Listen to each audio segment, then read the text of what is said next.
The USC Trojans will make the playoff, and the haters are beside themselves.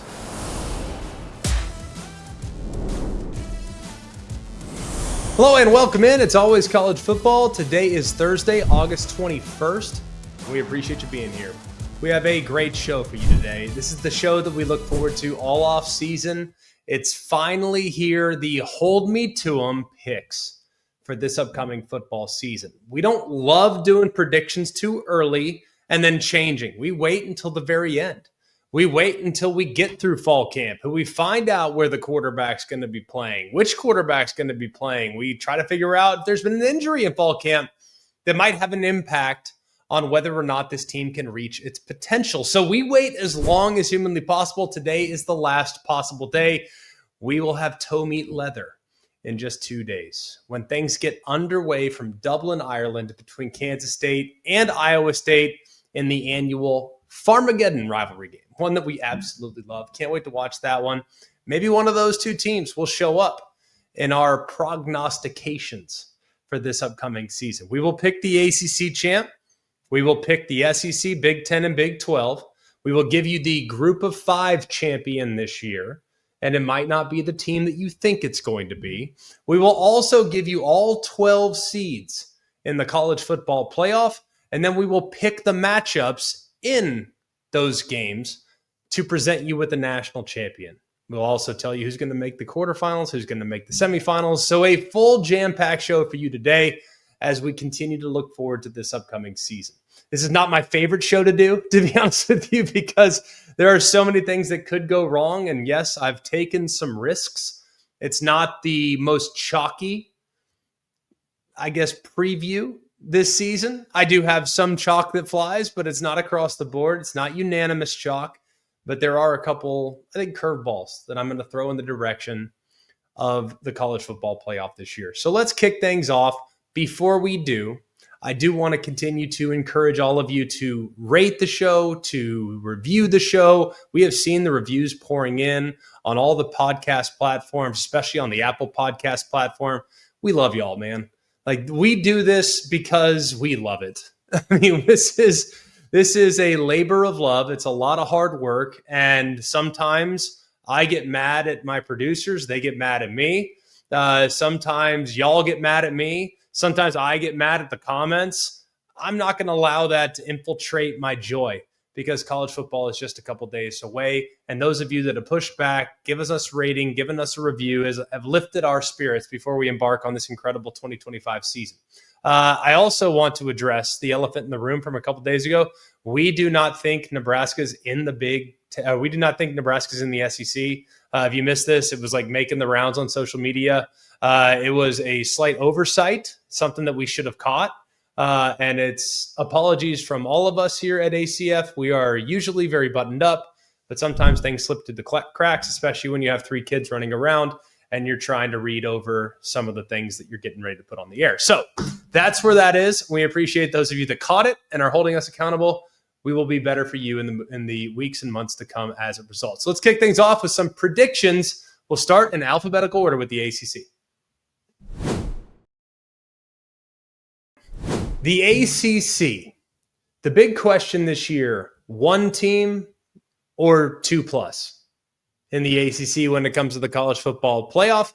You'll find out where I stand in that debate here in a little while. We will first pick the conference champion.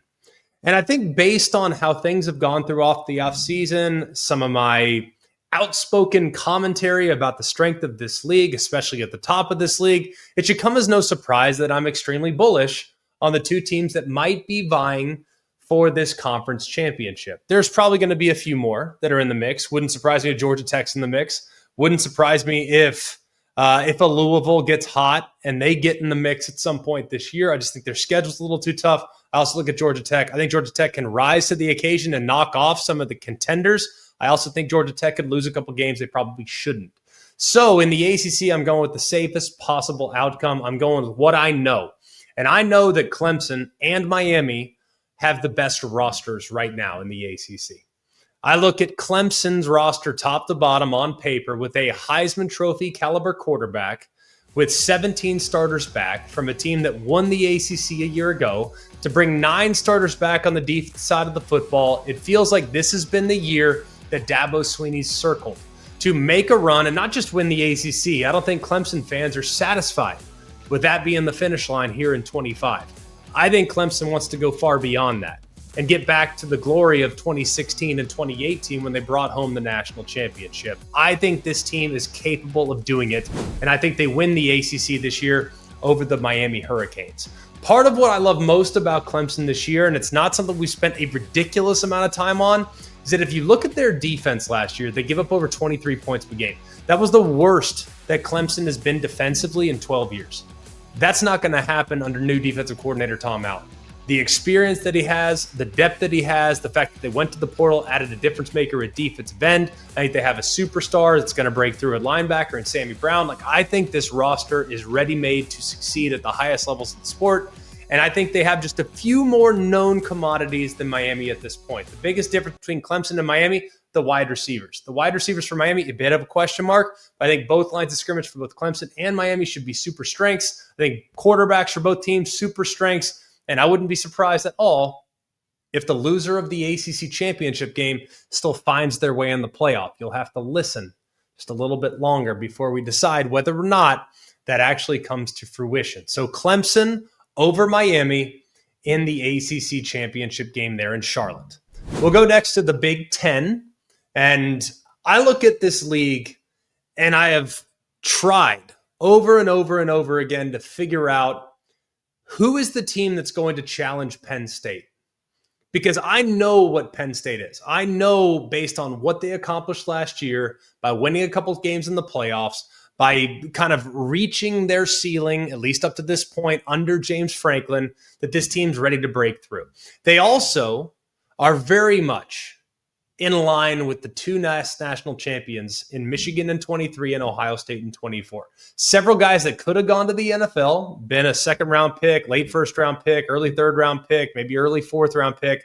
Instead, they decided, you know what, the NFL can wait. Let's come back together. Let's chase the common goal. That's what Penn State has this season. I think the stars have aligned for them, and this is the year they absolutely have to break through.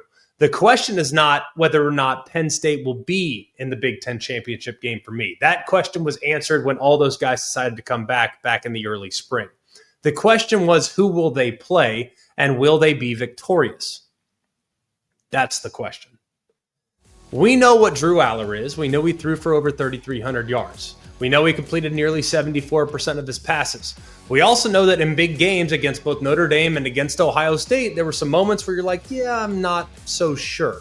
I also think this year, his receiving core as a whole is going to be significantly improved. And while Tyler Warren last year, who caught 104 passes, was outrageous, you'll never be able to replicate the level of productivity we got from the tight end spot last year. That receiver group, the top 6, combined for just 102 pass catches. Tyler Warren had 104 by himself. This group with Kyron Hudson, who transfers from SC, Trevor Pena, who transfers from Syracuse, and Devontae Ross, who transfers from Troy, those 3 guys combined last year to catch nearly 200 passes and 2,500 yards. This group collectively, amongst their weapons, will be superior, but they're still going to be a team that leans on the ground and pound. They have arguably the best running back duo in college football. The only other team that might be able to make an argument there is Notre Dame. But Nicholas Singleton, Katrin Allen, both guys went for nearly 1,100 yards last year. They're going to run behind the best offensive line that Penn State's had in quite some time. The biggest key, though, why I think Penn State is poised to break through is the hire of Jim Knowles, who brings not only just a fantastic system defensively, but also the blueprint for how Ohio State beat Penn State the last couple of years. So we know Penn State's in the championship game. Who will they play? I'm going with the Ohio State Buckeyes. I look at their schedule, I line it all up, and there are some potholes along the way. It's not ideal. We'll go through their schedule in just a little bit because, shockingly, I have Ohio State in the college football playoff. I'm sure you're so surprised by that. They're outrageously talented. It shouldn't shock anybody. If you're listening to this and you're shocked by that, you probably haven't been paying attention to college football for quite some time, but that's okay. We're glad you're here. Looking at Ohio State, I think they have capably replaced with top-end talent But now can that talent be mature enough to run the gauntlet? Because there are some potholes. At Washington, I think, is a tricky game. You have a couple other possible tricky games, but Penn State comes to you, and I think Ohio State will win that game in the regular season. I think Ohio State gets that win, which gives them a leg up in the Big Ten race, and I think they can kind of run the gamut the rest of the way. Could they lose to Michigan season then? Possibly, but I still lean Ohio State right now, and I've been hot on Michigan these last couple of years. In the championship game, it's Penn State and Ohio State. Ohio State, in my opinion, beats Penn State in the regular season there in Columbus. I think Penn State gets revenge. I think Penn State wins the Big Ten this season. They've been to the championship game before. They gave Oregon all they wanted. They had a tremendous showing offensively. I think they get the job done. They avenge the loss of Ohio State from the regular season. They bring home James Franklin's second Big Ten Conference championship. Let's get next to the Big 12, where it's a whole lot less clear when trying to decide who's going to be in the championship game. Last year's champion, Arizona State, they bring so much back. There is so much to like about Arizona State this season. Their quarterback, Sam Leavitt, a top 3 quarterback, in my opinion, in the entire country. I look at their personnel at wide receiver with the health now of Jordan Tyson being their number 1 guy. I think they've adequately replaced Cam Skattebo, who was amazing last year. I think they're deeper at that position than they were a year ago. The offensive line's good. The defensive line's good. I just think the schedule for Arizona State's a lot tougher this year. So I cannot envision them getting to 10-2, 11-1. I have a hard time envisioning that. I think 9-3 for Arizona State this year. That will be good enough to get into the conference championship game when you look at where some of those losses could come. Who will they play? There are so many options in the Big 12.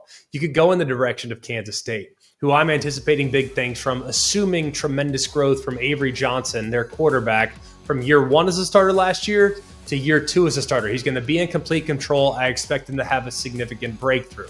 Iowa State has so much continuity. The one question for them is their wide receivers. Do they have enough firepower to keep up with some of the teams they might see in the Big 12? And in the event they get into a shootout, can they go and score point for point with some of the teams they might face? I love their quarterback, Rocco Becht. He's tremendous. I also look at some other teams that might be flying under the radar just a little bit, like a Kansas, who had to deal with so much uncertainty last year. Their home stadium is now finished. I think they have a chance to be a spoiler in this league, but I don't think they're going to be quite consistent enough to anticipate them making it to the title game. The 2 teams I really considered to play against Arizona State in this matchup are Texas Tech and Utah. What ultimately gave one team the edge was looking at the schedule. And I don't love looking at the schedule. I look at both teams. I love both teams' quarterbacks. Devin Dampier for Utah, super dynamic, tremendous upside. He ran for over 1,100 yards last year and 19 touchdowns. Now, him being paired with the best offensive line in the Big 12 and arguably the best offensive line in college football is a pretty tremendous combination. Now, I like a little bit what they have on the schedule. They have to play 3 of the best teams in the Big 12. They get Arizona State, Texas Tech, and Kansas State, but all 3 of those games are in Rice-Eccles Stadium.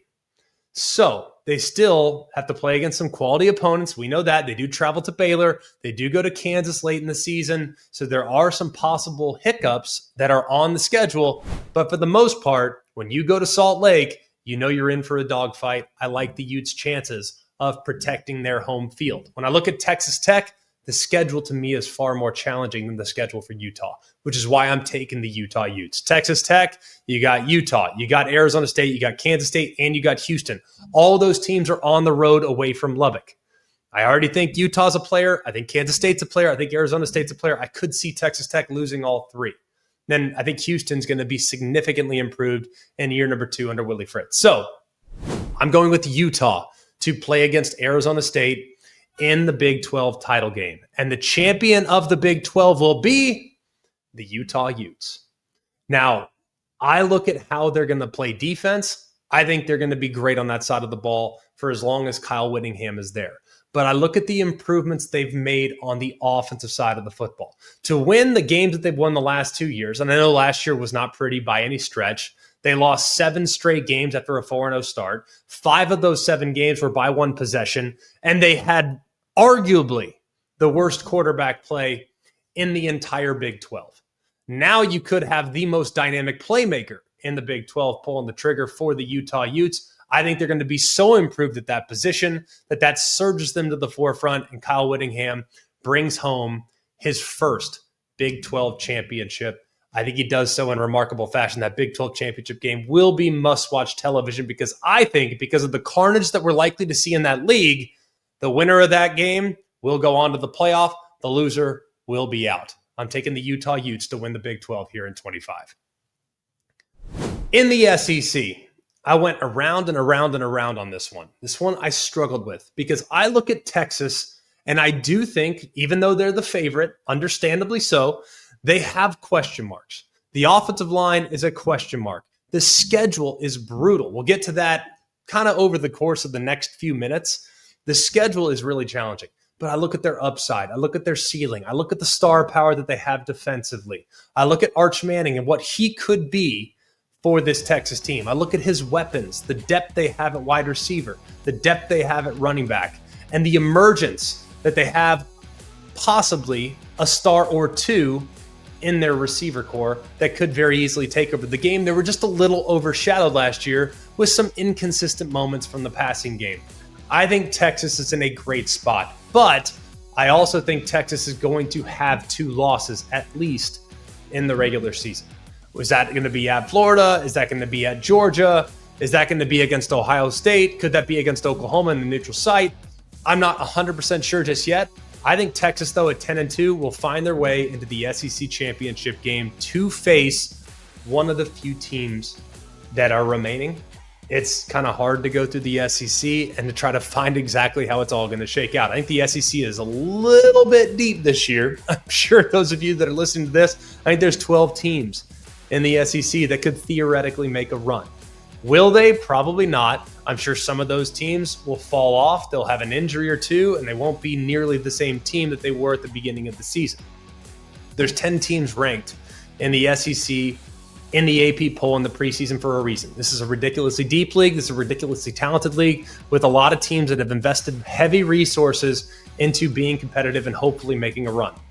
I look at a team like Georgia and what they were the last couple of years. Inconsistent last year. Probably a little too pass happy the last couple of years. I think they get back to business of being a rugged, ground and pound outfit that is still outrageously talented at all 3 levels defensively. I look at a team like Alabama, a team that had to deal with tremendous inconsistency last year, in large part due to inconsistent quarterback play. But their quarterback was the guy that kind of ran the show last year. I think Kalen DeBoer now has complete buy-in with this roster. I think they're deeper and more talented than people probably realize. And I think Ty Simpson, their new starting quarterback, is a great fit for what Kalen DeBoer wants him to be. He's going to be a distributor. He's going to get the ball out of his hands quickly. He's going to make great decisions. He's not going to put the defense in harm's way by giving them the short field, by turning it over. I think Alabama is poised to make a run this year in a lot of different areas. I also look at a team like LSU, a team with great quarterback play, a team with questionable offensive line play and a questionable commitment to the run game, but outrageous weapons at wide receiver and an improved group defensively that's probably going to be a lot more comfortable running Blake Baker, their defensive coordinator's system, than they were last year. They really changed their philosophy from 23 to 24. There were some improvements, but not nearly enough to get them over the hump this year with the additions they made in the portal and some of the veteran leadership they have at the second level. I think this defense is going to take a huge step forward in this upcoming season. I also look at their schedule, though, and I think it's a bit challenging. I also think the offensive line is a big concern for me when looking at the LSU Tigers. So, considering all the teams I was looking at, I am going with Alabama to make the SEC championship game. I just think their schedule's the most manageable. Yes, they have to go to Georgia. That will be a very challenging game where Bama will likely be an underdog.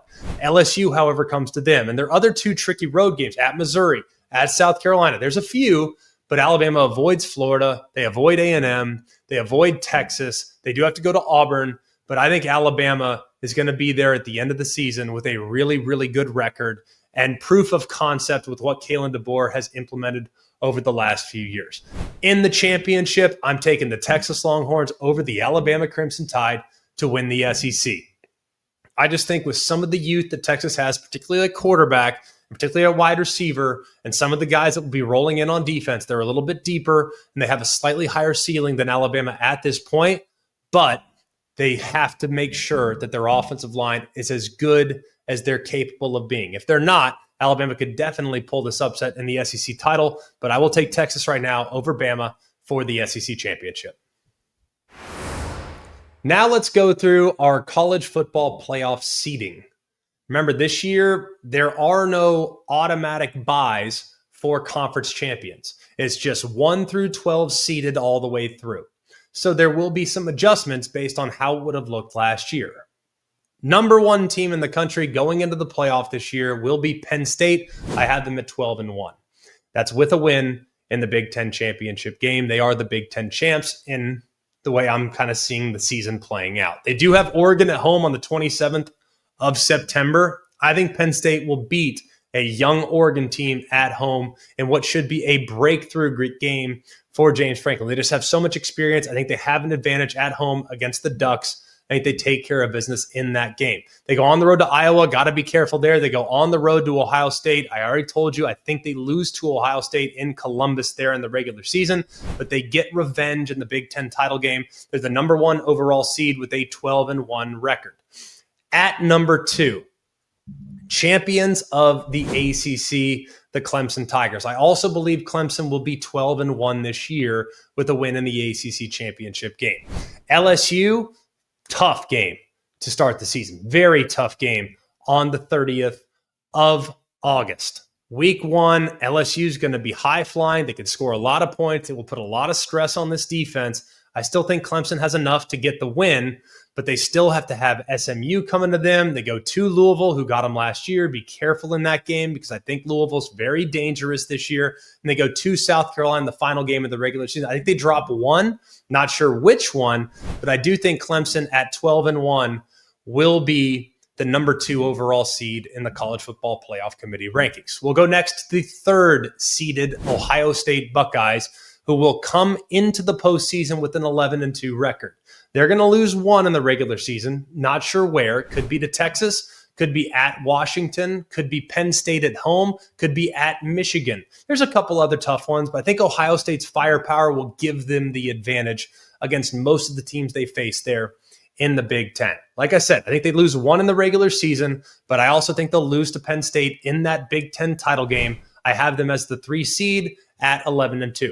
We'll go next to the 4 seed Texas Longhorns. Now, I could see Texas having a heck of a year. I could. I think at 11-2 is about right for Texas this year. That's assuming a victory in the SEC championship game. That's with a potential loss against Ohio State on the road. Could lose to Florida. Could lose to Oklahoma in the neutral site. Could lose at Georgia on November 15th. Could lose to A&M at home, even though I think that's kind of unlikely at this point.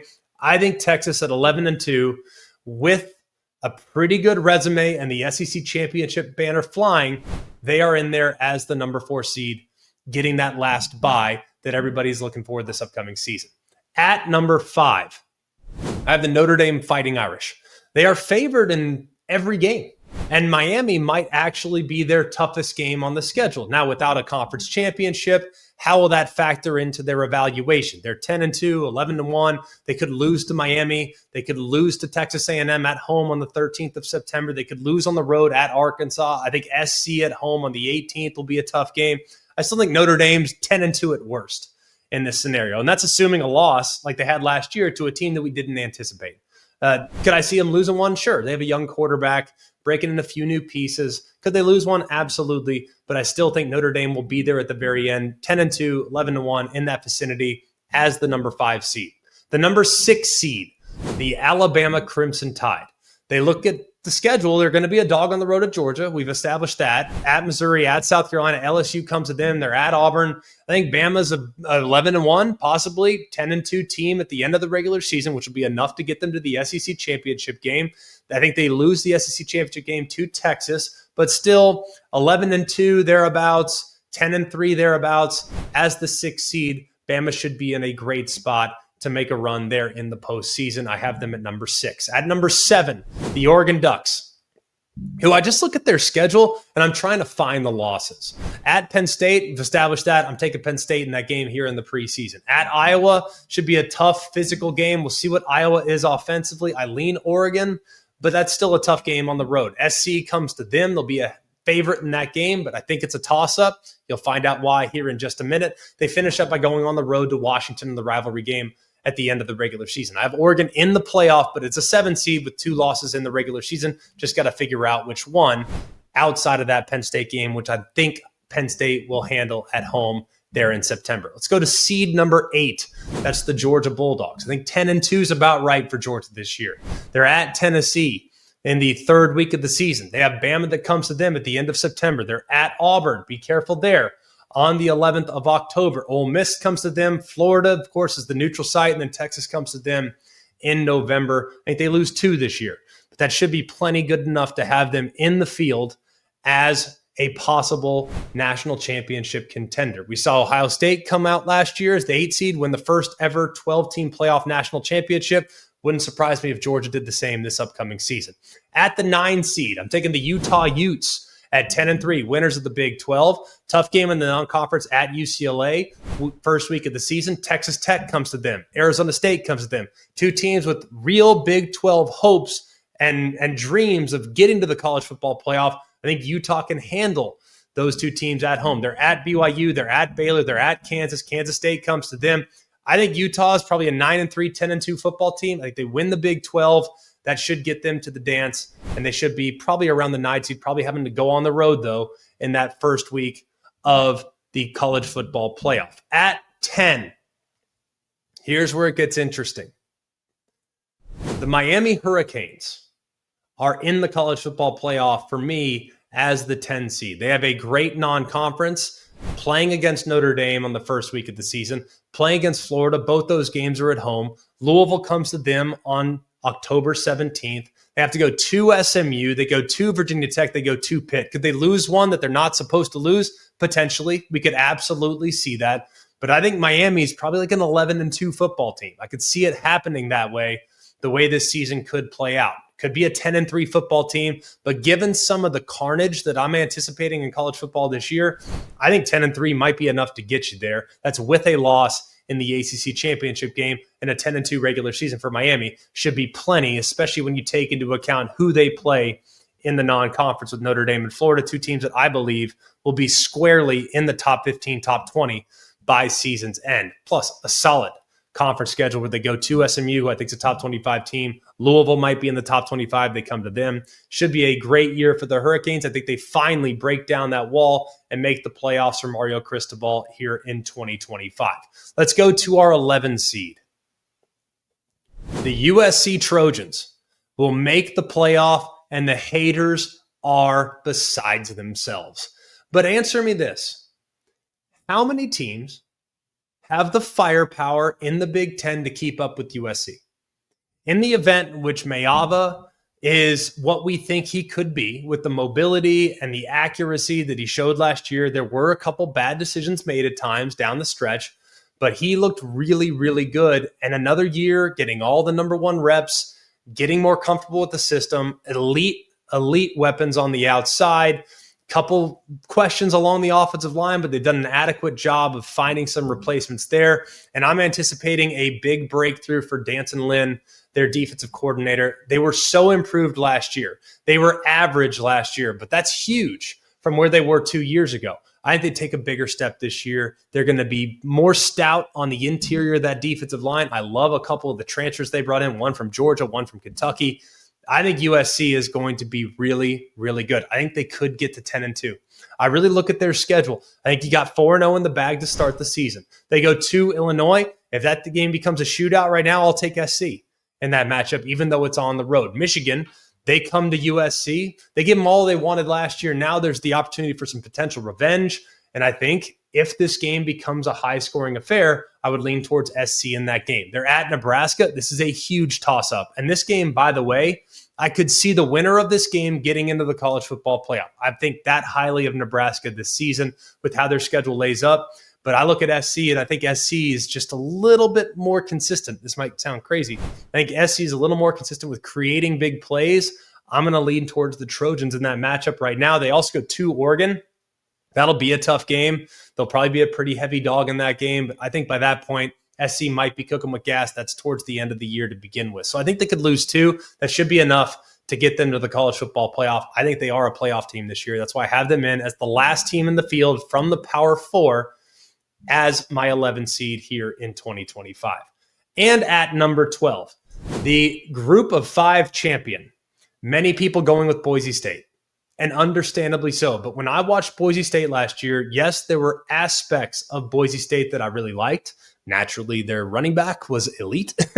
I looked at the offensive line, though, it was kind of inconsistent. I looked at their pass rush. I thought it was amazing. I think Maddox Madsen this year in year number 2 as their starting quarterback has a chance to be really, really good. But I think they're going to lose again. They've had to play against Notre Dame. They have to play a couple other teams that I think have a chance to be very solid out of the Mountain West. I like the depth of that league this year. I think UNLV's got a chance to be in the mix there as well with Dan Mullen and some of the pieces he brought into the portal this past season. So I think the Mountain West, Boise could leave the Mountain West as the Mountain West champ. They might be 11-2. They might even be 10-3 because I think that league top to bottom is very good. I think Liberty is going to be undefeated this year. Conference USA champions and with an undefeated record last year. Had Liberty been undefeated, might have made the playoff. I don't know. But the committee last year rewarded wins and losses. I think they will probably reward wins and losses this year over conference affiliation, over strength of schedule. That's what they did last year. So I'm using precedent when evaluating Liberty. If they're 13-0 Conference USA champs, you look at their tough games. They're at Jacksonville State early. James Madison comes to them. That will be by far their toughest game. They're at ODU. They're at Louisiana Tech. They don't have a single Power 4 opponent on the schedule, so it'll drive me crazy if this happens, but I do think they'll be undefeated. And with a loss that Boise, I anticipate them having against Notre Dame, a loss I anticipate them having in the Mountain West, that 13-0 might trump the 11-2 Boise in the event in which they lose one beyond that Notre Dame game. So I'm taking Liberty as the 12 seed and the Conference USA champs and the group of 5 representative this year in the college football playoff. So those are our 12 seeds. How's it going to go when we get to the tournament? The 5th seeded Notre Dame Fighting Irish will host the Liberty Flames. Notre Dame will win that game by 100. Just saying, that will not be a good matchup for Liberty. Okay, we will take Notre Dame to advance to the quarterfinals because I think they make mincemeat out of Liberty because Liberty at that point will have played absolutely nobody. The 6th-seeded Alabama Crimson Tide will welcome the 11th-seeded USC Trojans to Tuscaloosa. I think Alabama takes care of business at home. They knock off SC in what should be a fun, entertaining shootout-style game. In Tuscaloosa, Alabama advances to the quarters. The only upset that I have in the first round, the 10th-seeded Miami Hurricanes will beat the 7th-seeded Oregon Ducks in Eugene. Mario Cristobal's return to Eugene. But I look at their offensive line, I look at their defensive line, I look at the depth, I look at how they have arrived at this season with great leadership on the offensive and defensive lines. I look at an improved secondary that will be more disciplined, a defense that I think could break through with the talent that they have at all 3 levels. I really like Miami this season. I think in a playoff setting, they match up really well. This is built like a championship contender. They'll be battle-tested, having played in the ACC, having played against Clemson, having played against Florida, having played against Notre Dame in week 1. I think they get the job done over an Oregon team that does not have an outrageously difficult schedule this season. They'll go all the way cross-country and pull off the stunner there in Eugene for our first real upset there in round 1 of the 12-team playoff era. Then the 8th-seeded Georgia Bulldogs will knock off the 9th-seeded Utah Utes in Athens. I think Georgia will run the ball really well. They'll control the line of scrimmage. And I think their defense by that point will be playing as well as anybody in college football. Let's move on to the quarterfinals. The number 1 seed Penn State Nittany Lions will take on the 8th-seeded Georgia Bulldogs there in the Rose Bowl. Now, Georgia's played in this game before. They're familiar with the terrain. It's been a little bit, but they've been there in the past. I think Penn State will have enough on both lines of scrimmage, running the football, And I think they have enough in the passing game to take advantage of a Georgia defense in this game. Last year, byes were not kind to the top 4 seeds. I think that will correct itself this season. Penn State beats the Georgia Bulldogs there in the Rose Bowl to advance to the semifinal. The number 2 seeded Clemson Tigers will take on the number 10 seeded Miami Hurricanes. Remember, Miami pulled the upset against the 7th seeded Ducks. This game will take place in the Orange Bowl. Clemson beat Miami in the ACC Championship game in our projections. I think they do it again in this game. This is obviously in Miami's home stadium, so it might be a little bit tricky. Clemson will travel well. I think they match up well against Miami. Cade Klubnik and this outstanding group of wide receivers will be able to throw the ball down the field to create big plays. I think their pass rush could cause Carson Beck to hold up just a little bit. We know pass rush has had an impact on him in the past, and I think it might again in the future. But this will be a great matchup. I'm taking Clemson to beat Miami there in the Orange Bowl. And the 3-seeded Ohio State Buckeyes will take on the 6-seeded Alabama Crimson Tide. This game will be in the Cotton Bowl. I went around and around and around on this one. I could see it going both ways. I think by this point, Ohio State's young players, they will be super comfortable. They will have played a ton of football. They will have gotten to see everything that they could possibly want to see. They will have seen physical. They have seen teams that can throw it all over the yard. They will have seen a lot of variety over the course of their season.